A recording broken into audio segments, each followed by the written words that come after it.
Yeah, it wasn't a nice, fantastic tournament. We should be proud, hold our heads up high. But of course, it's going to hurt in a while. But look, we're on the right track, and we're building, and hopefully we can progress from this next year. You said it wasn't your night tonight. What do you feel went wrong? I know it's hard to analyse this early.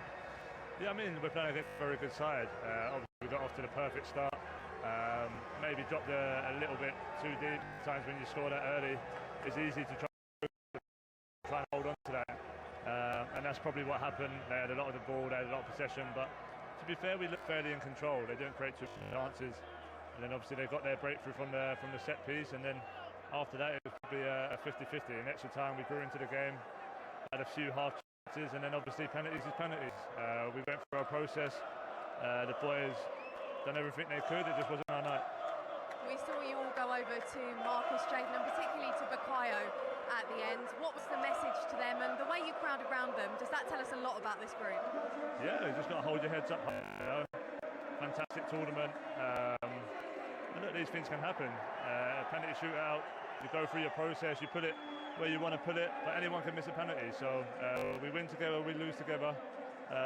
So we'll learn, we'll grow from it. Them boys will grow from it. And it'll give us even more motivation to do well in the World Cup next year. I know it is raw at the moment, but when the dust has settled, will you be able to focus on all of the positives, the fact you have gone one step better than Russia? Yeah, we should be extremely proud as a group of what we've achieved. Like I said before, we're all winners, so we want to win, and it's going to hurt for a while.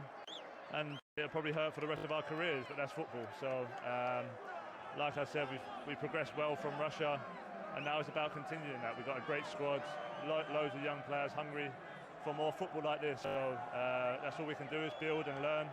And like I said, hopefully go next year in a better way. Thanks for your time, Harry. Commiserations. Thank you. Got a feel for England's captain, Harry Kane. Whacked his penalty in his terrific performance. 4 goals in the tournament, yet still he's without a major trophy of any kind.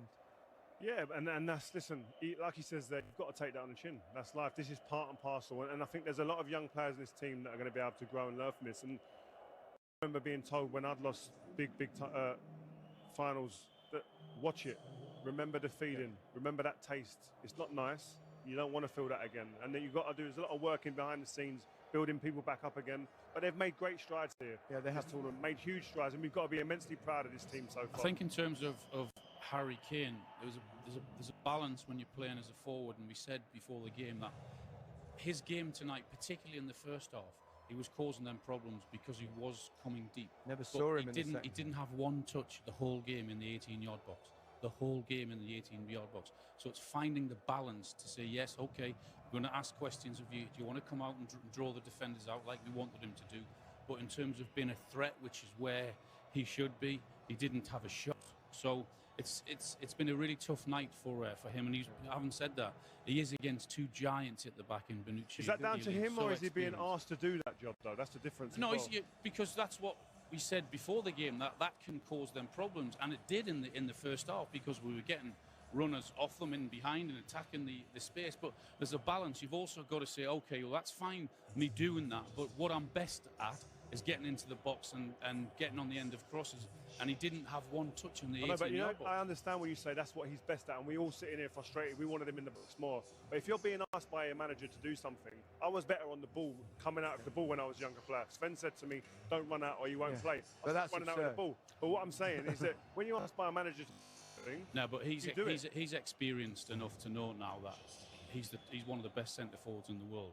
If the manager says you can by all means come short for the ball and cause problems, he's experienced enough to know that. But it's paid to be in the box and score goals. But isn't he suffering also from the fact that England didn't have that much of the ball? If you've only got 34 possession, that's part of the problem. By and large, apart from probably the first 20 minutes in the game when England bossed it a little bit, Italy started gradually to gain control, didn't they? Absolutely, Gareth. I think if you look at the second half in particular, every time we win the ball back, we were so deep, it would take so long to get out the pitch. We didn't have sustained periods of possession in their half where you're giving Harry the opportunity to say, okay, I might play in that space behind their midfield, but also give me time to get in and around the box and get me hard at the pitch, and it never worked like that for him tonight. No. Let's remind ourselves